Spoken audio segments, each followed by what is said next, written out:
almost midnight on the 24th of February, so it's going to be the 25th soon, in 5 minutes. Now, I'm thinking about all the weird things that have happened in my life, okay? And one of those weird things is the day that I had sex with that older woman for the first time, the woman 27 years older than I was, who had been in a Nazi concentration camp during World War II along with her mother, and her father was murdered in Auschwitz, and she lost her home and her whole way of life due to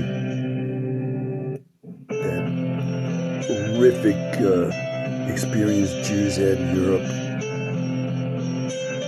that we now call the Holocaust. Well, that day, after I'd been with her and had sex with her for the first time, I took public transportation, which would have been bus, all the way back down to my room. There was no metro there that reached out to that Grosvenor station that now exists across from where her apartment was. It's still there, but she's passed away.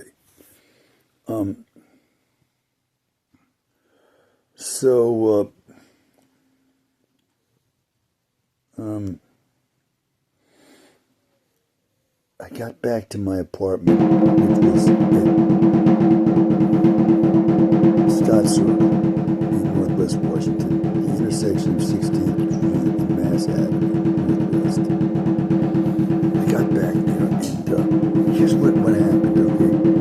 I was walking, and those halls were almost always empty. I never saw anybody in those halls. And I gotta say, in passing, that my life must be strange this way, that when I grew up in suburbia, and I walked the street, to go to school or go anywhere, I never saw anybody.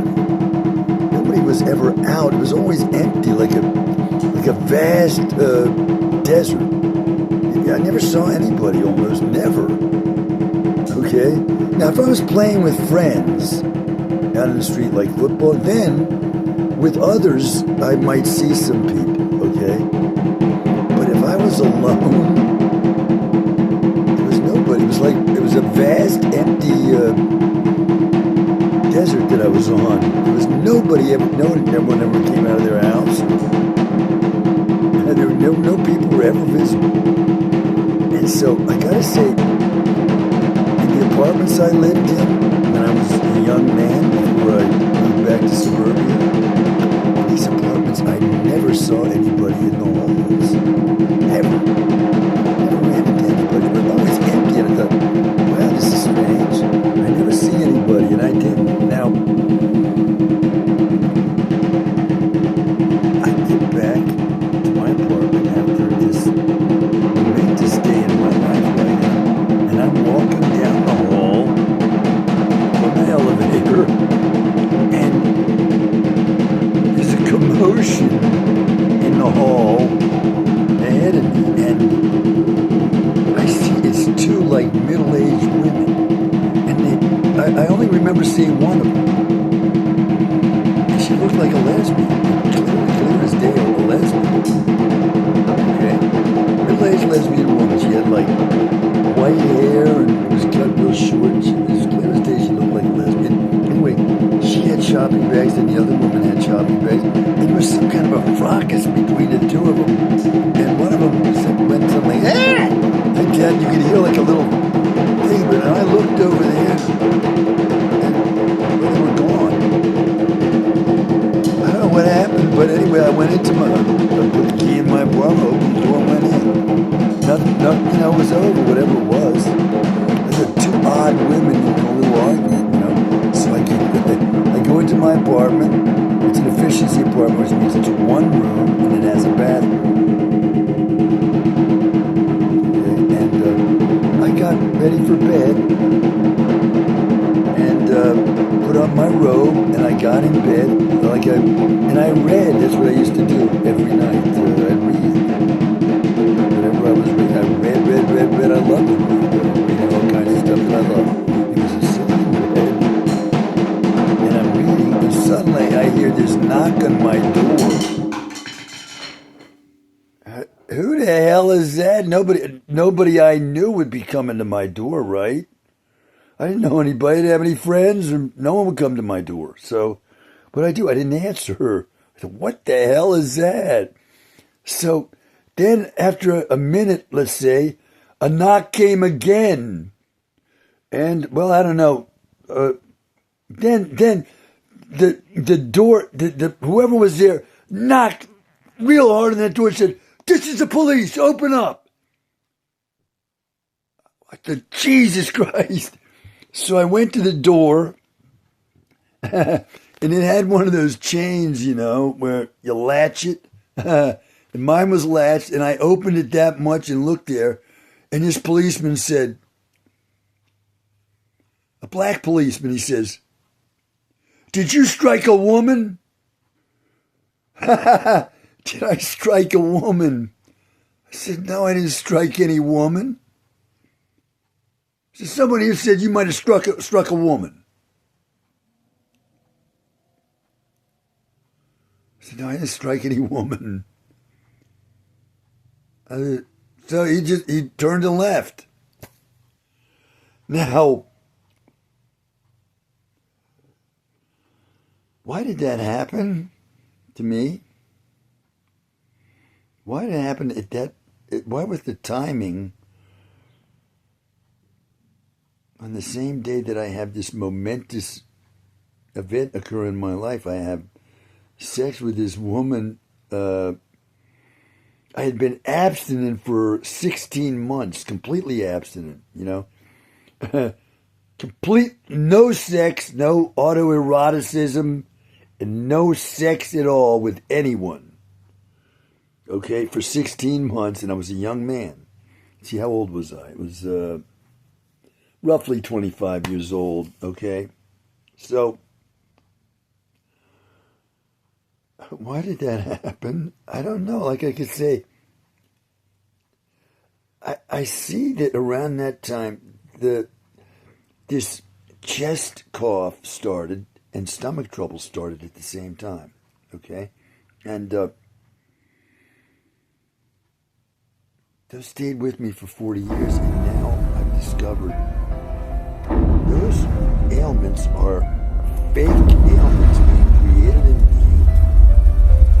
I'm saying the intelligence community, including the United States, to destroy me and to incapacitate me and to render me helpless the way they've practically done what they have me declared to be crazy when I was 28. It's all been to render me an ineffective potential witness against them for crimes that my father must have been involved in committing with me. So since the father did not like me, he got his buddies in this. It's as bad as organized crime. It's not organized crime. It's the intelligence community. And he gets his buddies through all kinds of lies to come against me with this. I'm calling it some kind of a weapon, right? And I go for 40 years with these bizarre ailments that doctors don't understand. And meanwhile, I'm supposed to be crazy, right? So what are they thinking? I go in there and they think this guy's he's nuts. He doesn't have any problem. He's crazy, right? Well, no, I wasn't crazy. And so I started to get rid of these ailments by using sheet metal to protect myself, But now I see from a little research, a few days, maybe today, maybe yesterday, I'm not sure now, I see that the nausea in me that's been being caused, especially in the last 10 years, okay, nausea as a weapon against me has been used frequently.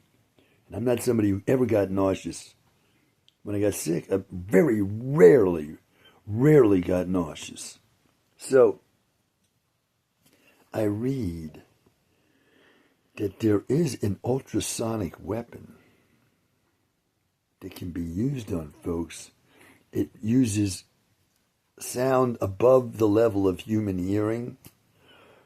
And one of the things it does, it creates nausea. And there is no doubt, I'm 100%, that's sign language, that this weapon has been used on me frequently.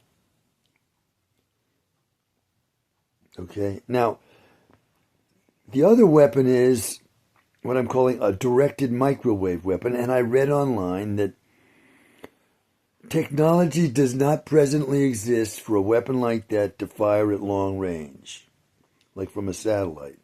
But I'm saying that weapon, the long-range weapon, it exists. And guess who the experimental animal for the development of that weapon must have been? Me, 40 years ago. They've been developing that weapon through experimental use on me since I'm supposed to be a bad son. I'm crazy, and they don't want me ever to be a credible witness to reality, so they've been slowly destroying me across my lifetime. Incredible, yes, but it's true. So, I'm saying, online when you read that, that's not true. These folks, they have that long-range weapon, and they developed it through experimentation on me across 40 years. They have it.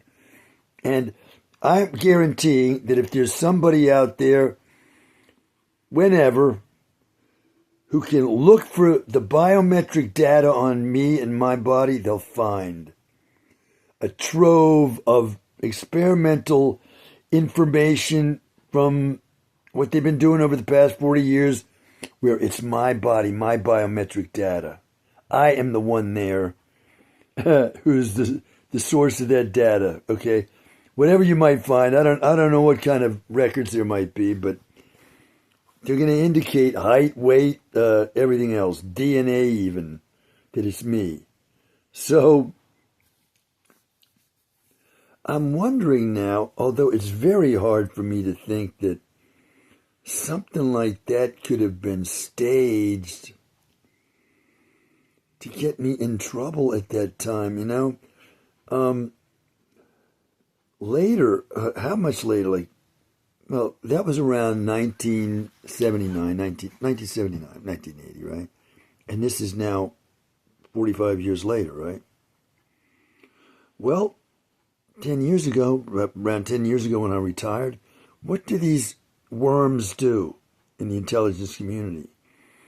They send two people from their secret police to my place of work to question me about a mailbox I was using. I never got any mail, but I paid for this mailbox at a UPS store in Kensington because I was a professional writer as far as I'm concerned.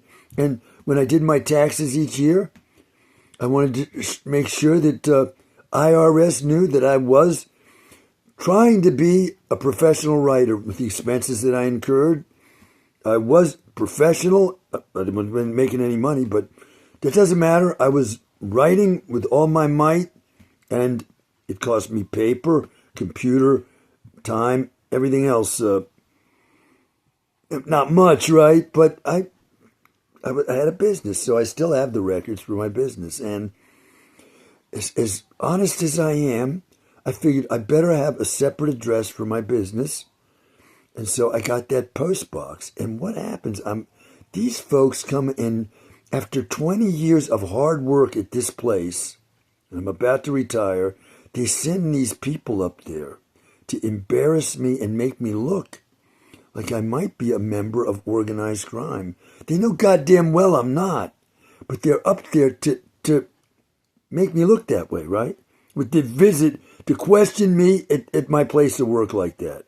Well, so now I'm saying to myself, way back when this bizarre event occurred, these lesbian women in this little, might have been a staged fake tussle, and then a policeman involved in the same fakery comes and pounds on my door. This is to make me, to disturb me, and to possibly get me in trouble, God knows. It all dates back all the way to there. So, this is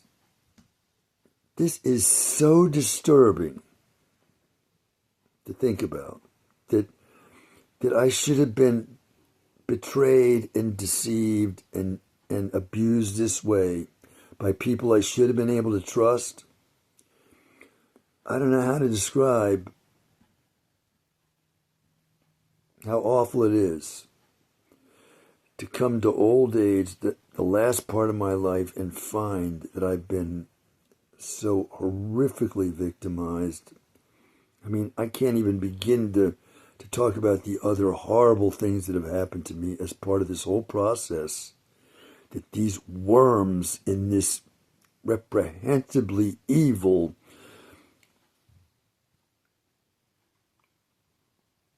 secret police, what they've done to me. And I'm not just innocent of any wrongdoing. I'm a virtuous person. And I've lived virtuously, and my record will show that that's true. Now, as I say, I'm an old man. My life has been ruined by lies and liars. And so I'm thinking back now, even then, to where the whole thing was starting in a major way. There's indications now that it went back further than that. Okay, with attempts to embarrass me and wreck my life, they went back further than that. So I don't know what to say at this point. I'm saying that I want to leave the United States. I do. And,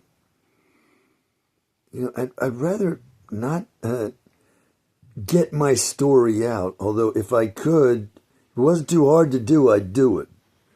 But I'm not looking to do that. I'm looking to get out of the United States where I can have a life where there are these three elements: love, trust, and safety. Those are the things I'm looking for, and I don't want them here in the United States. I want to leave. No matter what happens, I want to leave this country for its evil. The evil things it's done to me, they're unforgivable. They are. And I wouldn't be able to stay here even if I wanted to. They're that evil. I mean, it's just disgusting for me to go on living here after these things have happened. Look, I'm an old man, and we could recount the story of my life, I'm sure anyone able to read or see or however experience that story would be 100% in agreement. I've been the victim of atrocity level abuse across my lifetime. So I won't leave the United States no matter what happens.